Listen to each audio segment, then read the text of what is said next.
This is section 2.3 on linear differential equations. So if you'll recall, this is the form of a linear differential equation.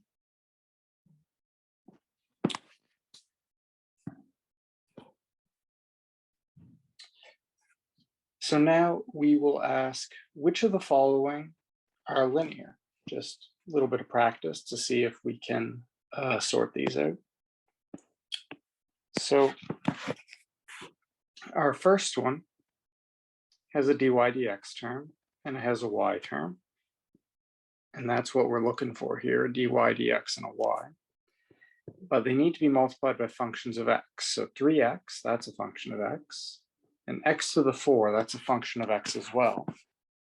And on the right side of the equation, we have another function of x, because remember, constants are functions of x, kind of vacuously. So we have that this is linear. Let's look at our next example. 4 times x plus 1 plus 5x to the 6 minus xy is equal to dy dx. So it certainly doesn't look like the right form right now, but let's see what we can do. Dy dx is equal to, let's add xy to both sides. So let's not put the equal to there. Let's say plus xy is equal to 4x plus 1 plus 5x to the 6. So now we have our dy dx term, we have our y term, they are multiplied by functions of x, and we have a function of x on the other side of the equation. So yes, again, another linear equation. Our third one, we have dy dx plus y cubed x is equal to 15 sine x. Immediately we can tell that this is not linear because instead of a y term, we have a y cubed term. And looking back at our form, there's no powers of y except 1. So this is not linear. At the next one, we see a second order derivative, which is a problem because a linear differential equation, by definition, has only a first order derivative. So the appearance of the second order derivative means that this is not linear. Next, we have 4 times dy dx plus tan x squared is equal to y. This might be linear, but we're going to have to do a little bit of algebra to find out. 4 dy dx. Let's bring the y over, so that'll be as a negative. And then we'll move the tan x to the other side. And we can see, yes, this is linear because we have 4 as a function of x being multiplied by dy dx, negative 1 here being multiplied by y, and a function of x on the right side. So linear. Now our last example, we have dy dx, which looks good. We have a function of x on the right side. We have a function of x here multiplied by, but the problem is it's not multiplied by y, it's multiplied by cos y. And as you'll recall from 1.2, these types of equations, they can't have y squared, ln y, cos y, e to the y, none of that. It's got to just be a y term, not a function of y. And for that reason, this is not linear. Under the right circumstances, solutions to linear equations can be quite simple. So we'll look at a rather simple case first. X minus 2 times dy dx plus y is equal to x squared plus 1. Now, we know that that is the derivative of y times x minus 2, but why do we know that? Well, x minus 2 times dy dx plus 1 times y, that takes a familiar form. It looks like f times g prime plus f prime times g, which you may recall as the derivative of fg prime from the product rule. So when we look at the left side of this equation, it appears to be a product rule. And it is. The derivative of x minus 2 is 1, and the derivative of y is dy dx. So this is the derivative of y times x minus 2. But this is something of a coincidence. We're not always going to have a perfect looking product rule on the left side of the equation. But this is what happens when things work out very nicely.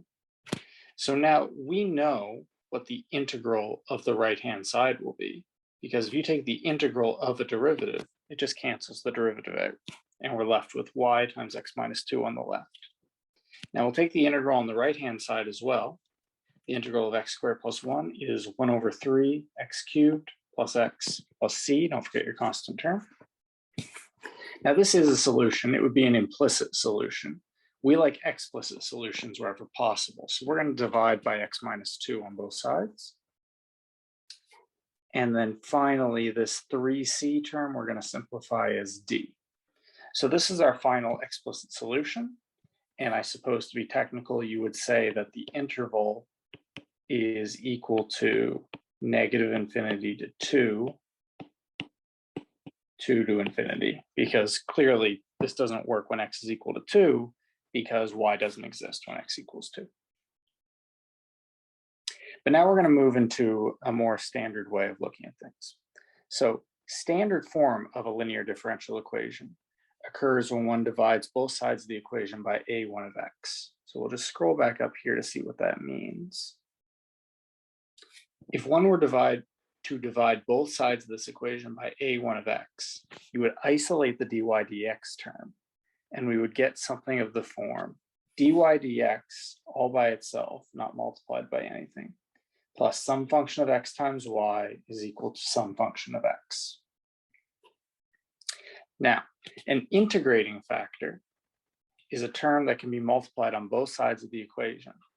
And for our purposes with linear equations, we're going to use the integrating factor so that the left side more closely appears to be the result of a product rule differentiation. So we're going to call our integrating factor mu of x. So we're going to multiply both sides of the equation by mu of x. So you see we've multiplied every term by mu x. And now we desire for the left side of this equation to be the result of a product rule differentiation. So we want f g prime plus f prime g to be the same as mu dy dx plus mu p y.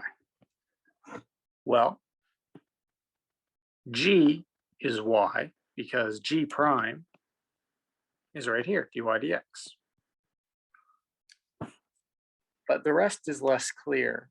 It seems that mu is going to have to be f, but then that means that the derivative, f prime, must be equal to mu p. So that means we get the equation mu prime equals mu p, or as we have it written here in Leibniz notation, the derivative of mu with respect to x is equal to mu times p. If we can find some factor, some function of x, mu, such that this equation is true, then multiplying both sides by mu is going to work when we try to make the left side look like some sort of product rule differentiation. And the reason we do that is because it will make it easy to integrate. Because if we know that the left side looks like it came from some sort of differentiation, then to just take the integrals to reverse that differentiation. So how are we going to be able to find mu such that this is true? D mu dx is equal to mu x px. We're actually going to use what we learned in the last section. We're going to recognize that d mu dx equals mu p is a separable differential equation. So we're going to solve it using the methods from 2.2. So we're going to isolate the x terms on the right. Remember that p is a function of x. And we're going to isolate the mu's on the left. We're going to integrate. And we get that ln of mu is equal to the integral of p dx. We want to isolate mu, so we're going to raise them both as powers of e. So we have isolated our mu on the left. And on the right, we get e to the power of the integral of p dx. And remember that p is just the x function that is multiplied by y in our standard form. So it can be really any function of x. So let's try it out. We want to find a solution to dy dx plus cotan xy is equal to 1 over sine x. And we've been given the interval. X is an element of 0 to pi. Right off the get-go, before we do any work, we can see why x is an element of 0 to pi makes sense, because we see that there is a sine x in the denominator. And if x were equal to 0 or pi, then that would be divided by 0. So this is the largest span we could possibly reach without having some sort of 0 term in the denominator. So dy dx plus cotan xy is equal to 1 over sine x. According to our formula for mu, it is equal to e to the integral of p dx. Well, p is the thing that is multiplied by y, so that's cotan x. So mu is equal to e to the integral of cotan x dx. So that's what we have written down. We're going to multiply both sides of our equation by our integrating factor. And then we're going to substitute in what that mu value is. It is e to the power of the integral of cotan x dx. Now we have to actually integrate that. Well, cotan is just cos over sine. And to solve that, we're going to go back to first year calculus, where we would perform a substitution. So if we let u equal sine x, take the derivative of both sides, and then isolate dx, we get that if u is equal to sine x, then dx is equal to du divided by cos x. So let's see what happens to the substitution at that point.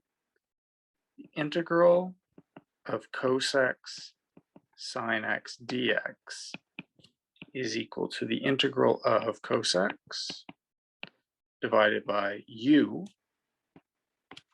multiplied, what's dx equal to? It's equal to du divided by cos x. So now those cos x's are going to cancel, and we're just left with the integral of du divided by u. So that's how we move to this step. Now the integral of 1 over u is ln u. And that's quite handy because we know that e to the ln of a variable is just going to be that variable. So our answer is just going to be u. But let's recall that u is equal to sine x. So we plug in u is equal to sine x. And then in the next step, the e to the ln's, they just disappear. And we're just left with sine x. Technically absolute value sine x. But we scroll up. X is between 0 and pi. And sine x is always positive in that stretch. So the absolute values will be unnecessary. Now, we have sine x dy dx plus sine x cotan xy. We know, because we have properly performed the integrating factor, that this will integrate to become sine x times y, the derivative of sine x times y. Yeah. So you can perform that differentiation by yourself if you like, sine xy prime, and you will get sine x dy dx plus sine x cotan x times y. One word of warning, since cotan is equal to cos times sine, cos divided by sine, when you multiply that by sine, they just disappear, and you're just left with cos. That's just a note if you're trying to perform the differentiation yourself. But since we've performed our integrating factor properly, we know that this is the derivative of sine x times y. So now we'll take the integral of both sides. Integral of a derivative, they just cancel out. So we're left with sine xy on the left and the integral of 1 on the right with respect to x. So we get sine xy is equal to x plus c, never forget your constant. And we get y is equal to x plus c divided by sine x as our final explicit answer. Okay, now we'll move on to an initial value problem. Find the solution to dy dy dx plus 2xy is equal to e to the x times 1 minus x, with the initial value y of 0 is equal to 4. So we're going to do the same things as before. We're going to take a look at that p value. That's the thing that you're multiplying by x. Sorry, that's the function of x that you're multiplying by y, so 2x in this instance. And we are going to raise it as a power, the integral, as our mu value. Mu is equal to e to the power of the integral of p dx. Since p is 2x, mu is equal to e to the power of the integral of 2x dx. Now, the integral of 2x is simple enough. That's x squared. So we can get rid of that integral sign pretty quick. So now that we've simplified this, we know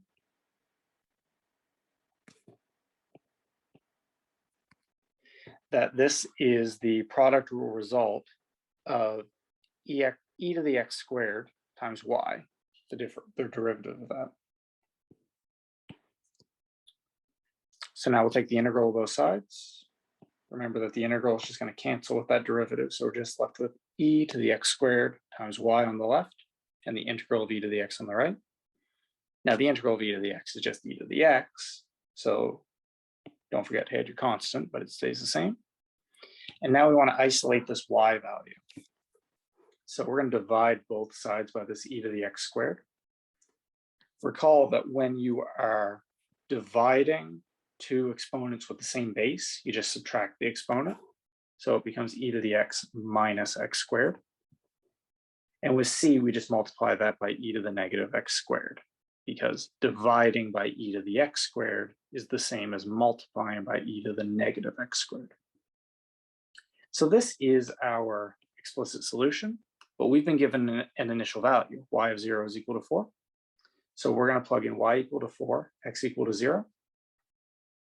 So we get 4 is equal to e to the 0 is 1, plus c times e to the 0 is c. So that means c is equal to 3. And we get our final explicit solution that y is equal to e to the x minus x squared plus 3e to the negative x squared.